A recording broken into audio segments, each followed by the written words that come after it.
একটা জিনিস কি লক্ষ্য করতে পারছো আমি জানি না ক্যামেরায় ধরা পড়ছে কিনা। অ্যান্ড জয়পুর জঙ্গল, Bankura 112 kilometre, Jayrambati 44 kilometre, Tarakeswar 6 kilometre, Arambagh 22 kilometre, সোজা ফ্লাইওভারে উঠে যাবো। একটা মোটিভেশনাল কোড লেখা ভাই। বাইক চালানোর সময় খুব সাবধানে বেরোবে, কারণ ইলিশ কত করে দাদা? এটাতে বডি ম্যাসাজ হয়ে গেল ভাই। দেখতে পাচ্ছ গাড়ি পুরো প্যাকড আপ। আইকে যাচ্ছি আমরা কলকাতা টু বাঁকুড়া। তো এই ব্লগটা বানানোর একটা বিশেষ কারণ আছে, কারণটা যেতে যেতে বলছি।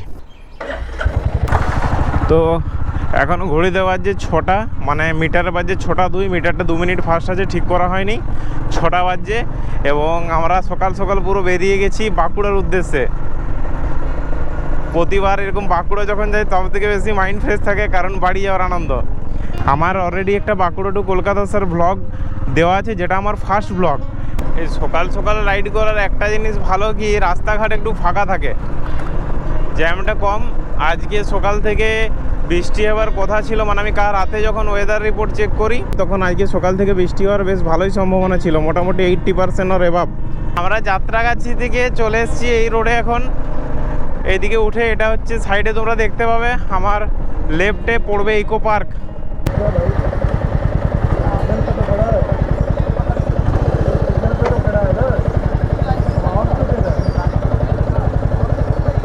আমরা যে রুটটা হয়ে যাব সেটা দুর্গাপুর এক্সপ্রেসওয়ে নয়, আমরা যাব আরামবাগ হয়ে। চেষ্টা করব ননস্টপ যাওয়ারই, যদি খুব প্রয়োজন হয় ব্রেক নিতে তবে নেবো, আর যদি বৃষ্টি পড়ে তবে দাঁড়াতে হবে, আদারওয়াইজ না। আমরা একদম টানা যাব, অলরেডি উই আর লেট।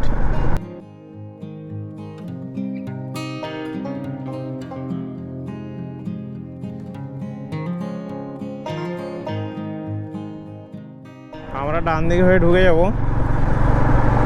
ওইদিকে হয়ে একটু শর্ট হবে আর জ্যামটা অ্যাভয়েড করা যাবে। ম্যাপসেও তাই দেখাচ্ছে এবং আমি এই রাস্তাটাই ফলো করি বরাবর। এই যে রাস্তা ঢুকে গেলাম। এখন এটা আমরা সোজা যেয়ে পরে খুব সম্ভবত 2.5 নম্বর গেট এয়ারপোর্টের, সেদিক হয়ে বেরোবো। চলো চলো চলো চলো চলো, এখান থেকে আমরা লেফটে বেঁকে পড়বো।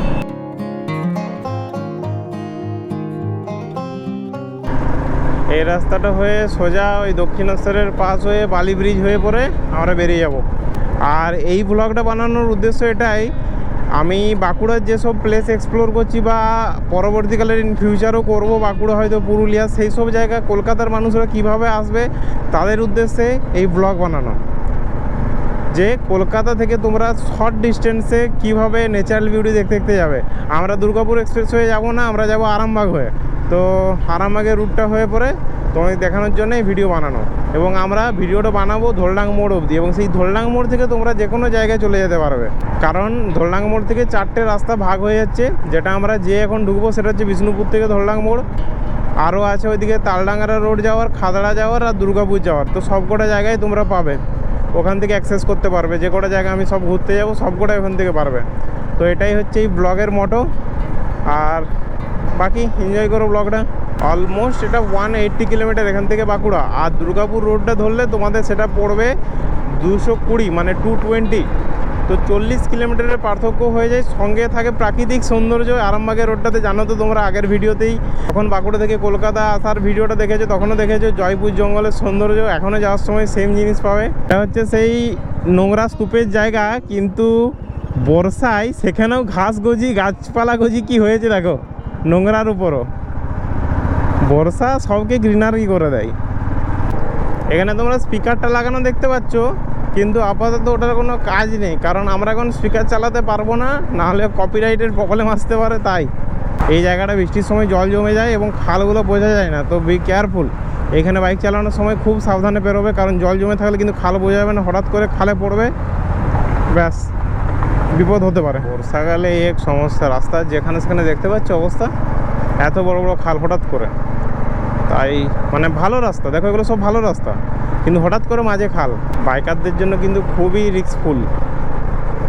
4 চাকা তো ঠিক আছে, বাট একটা ভালো রকম খালে পড়ে গেলে তোমার বাইকের রিম ব্যান্ড হতে পারে, কিন্তু সেটার থেকেও বড় কথা বড় সড়ো অ্যাক্সিডেন্ট হতে পারে। এইসব খাল যদি হঠাৎ করে চলে আসে এবং যতটা সম্ভব গাড়িটা তোমরা স্লো করবে, কিন্তু এই খালটাকে খুব কাছ থেকে কাটিয়ে বেরোনোর চেষ্টা করবে না স্পিডের মুহূর্তে। তাতে করে যদি ওই টার্নিং হওয়ার সময় যদি খালে কোনোভাবে পড়ে যায়, তাতে করে কিন্তু অ্যাক্সিডেন্ট হওয়ার প্রবাবিলিটি অনেক বেশি থাকে। তো দরকার হলে একটু জার্কিংটা সহ্য করে নেবে, খালটাতে পড়ে যাবে স্লো করে, বাট খুব জোরে ওই জায়গাটা কাটিয়ে বেরোনোর চেষ্টা কিন্তু একদমই করা উচিত নয় আমার মনে হয়। এখান থেকে পুরো একটা রাউন্ড শেপে আমরা বেঁকে যেয়ে পরে একদম দক্ষিণেশ্বরের পাস হয়ে পরে বালি ব্রিজ উঠে যাব।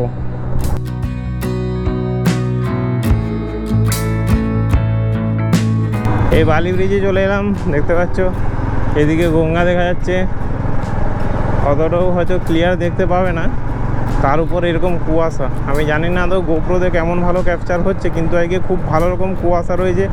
একটা টাইম তো মনে হচ্ছিলো যে আমরা বৃষ্টির জন্য কোথাও ভালো রকম আটকে না পড়ি, কিন্তু সামাও এখন বৃষ্টির মনে হচ্ছে না, বৃষ্টি আসবে বলে। এই দিকটা তো বেশ একটু ফাঁকা ফাঁকাই লাগছে। হ্যাঁ, কুয়াশাটা আছে, তবে বর্ষাকালের মেঘ তো কিছু বলা যায় না। সামনে দেখতে পাচ্ছ সান্দাকফু উঠে গেলাম, পিছনেরটা কাঞ্চনজঙ্ঘা পেরিয়ে এলাম। মানে এত বড় বড় বাম্পার আর কি বলবো। এই দিকটা হচ্ছে দিল্লি যাওয়ার রাস্তা, ওই দিকটা খড়গপুর। তো আমরা এই সাইডটা নিলাম, এটা হচ্ছে আমাদের আরামবাগ যাওয়ার রাস্তা পড়ে। এই জায়গাতে এত ট্রাক দেখতে পাচ্ছ।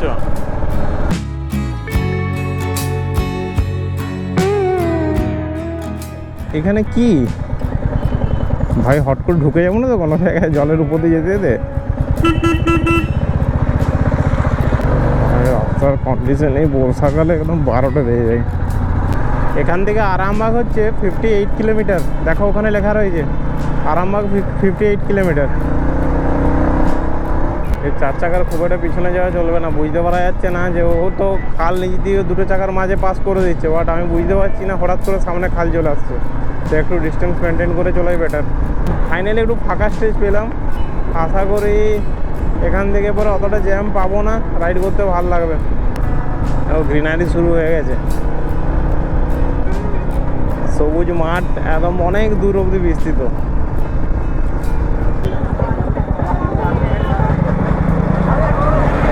হ্যাঁ, ইলিশ কত করে দাদা? ইলিশ 1200 টাকা। এটাতে ইয়ে বেরিয়ে যাবে না তো জল? কিচ্ছু বেরোবে না। তো আমরা ওখানে 4টে ছোট ছোট, বেশ বড় নয় মাঝারি বলতে পারো, ইলিশ মাছ কিনে বেরিয়ে গেলাম বাড়ির জন্য। আর এখানের বিউটিটা বেশ ভালো। বাহ, এই চারদিকে মাঠ, এরকম মাঝে রাস্তা, এদিকে গাড়ি চালাতেই দারুণ লাগে। আমরা অনেকটা খানি লেট হয়ে গেলাম ইলিশদের কাছে, প্রায় আধ ঘন্টা। জায়গাটা দেখো, দারুণ লাগছে এখানটা, দূর অবধি মাঠ। Bankura 112 kilometre, Jayrambati 44 kilometre, Tarakeswar 6 kilometre, Arambagh 22 kilometre, সোজা ফ্লাইওভারে উঠে যাবো। দেখতে পাচ্ছ তোমরা, এটা হচ্ছে দামোদর নদী। দামোদর নদী ক্রস করছি আমরা। বাঁকুড়া 101 হয়ে গেছে। কি কি কি কি কি কি কি কি অবস্থা।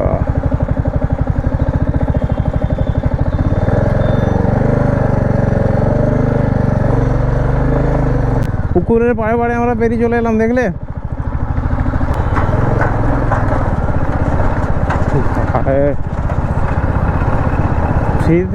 ফ্রিতে বডি ম্যাসাজ হয়ে গেল ভাই। এই রাস্তাটাতে চালালে ফ্রিতে বডি ম্যাসাজ পেয়ে যাবে ভাই। কি রাস্তা ছিল ওটা। আর আমরা এখন আরামবাগ বেরোচ্ছি।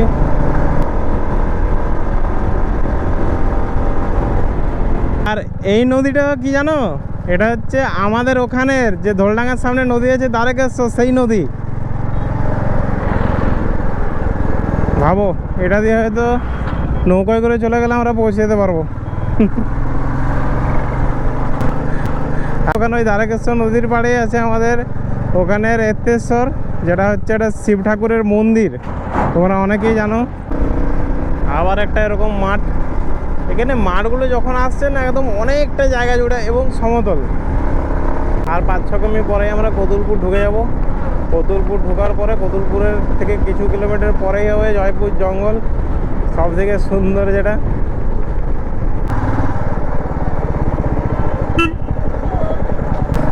আমরা এই কতুলপুর থেকে বেরোলাম, একটু আগে নেতাজি মোড় ক্রস করলাম দেখতে পেলে, আর এরপরেই আসবে জয়পুর জঙ্গল।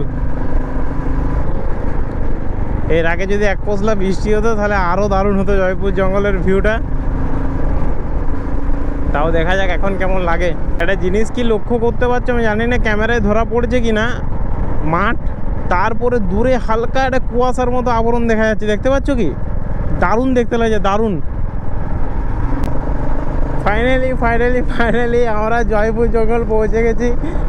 আর এই ঢুকছি জয়পুর জঙ্গলে। জয়পুর জঙ্গল ঢোকার আগে যে রিসর্টের নাম তোমরা খুব ভালোভাবেই জানো, খুব পপুলার রিসর্ট বনলতা।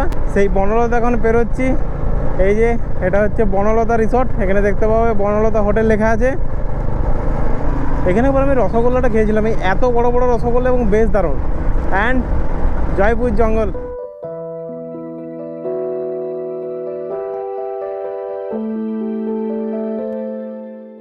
ও কি দারুণ, এই জঙ্গলের মাঝে গাড়ি চালানোর মজাই আলাদা। দেখো চারদিকে পুরো সবুজ, এবং বর্ষায় সবুজটা আরও বেড়ে গেছে।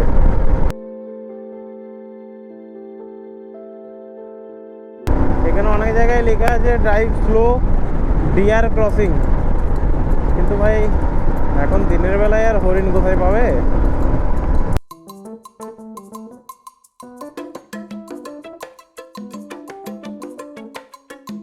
আমি একটু পাগল লেক গার্ডে চাপাই, হাত পা মেলে বন ফিল করতে করতে যাচ্ছি। বাবা, বিরাট মোটিভেশনাল কোড লেখা ভাই, ভুলে ভরা জীবন গাড়ির পিছনে। আমি প্রথমবার দেখলাম যে কোনো গাড়ির পিছনে এরকম কোড লেখা আছে। অনেক কিছু লেখা থাকে, কিন্তু এই গাড়িটার পিছনে ভুলে ভরা জীবন। দেখ ভাই, যা ভুল করিস আমি পাশ দিয়ে ওভারটেক করছি, ঠুকে দিস না।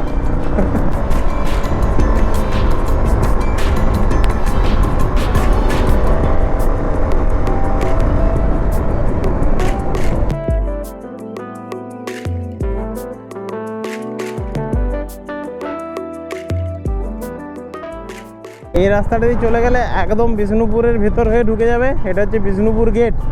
আর এই রাস্তাটা আমরা চলে যাচ্ছি বিষ্ণুপুরকে সাইড করে, এদিকে হচ্ছে মেন বিষ্ণুপুর।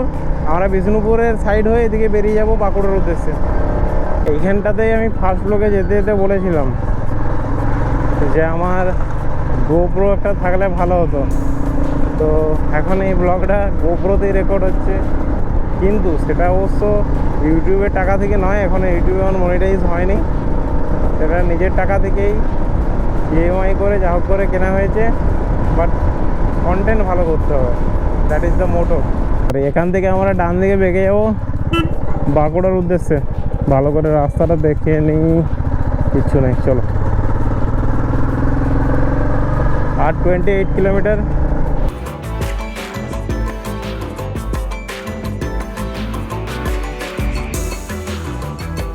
আমরা প্রায় পৌঁছে গেছি আমাদের ডেস্টিনেশনে। আর কয়েক কিমি মানে 3 কিমি। ফাইনালি আমরা পৌঁছে গেলাম ধোলডাঙ্গা মোড়।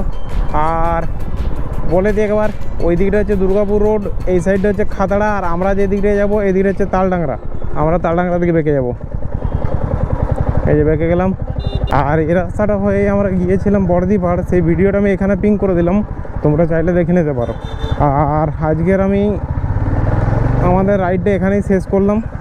কেমন লাগলো জানিও, আর যদি ভালো লাগে লাইক করতে পারো, চাইলে সাবস্ক্রাইব করতে পারো। আর খুব সম্ভবত এই বাঁকুড়ায় যে কটা দিন থাকবো আরও বেশ কয়েকটা ভালো ভালো জায়গা ঘোরার প্ল্যান আছে, এবং একটা তো বেশ বড় ট্যুরেরও প্ল্যান আছে। তো যদি মোটো ব্লগ ভালোবাসো তো চ্যানেলটা ফলো করতে পারো। আজকের মতো টাটা, বাই।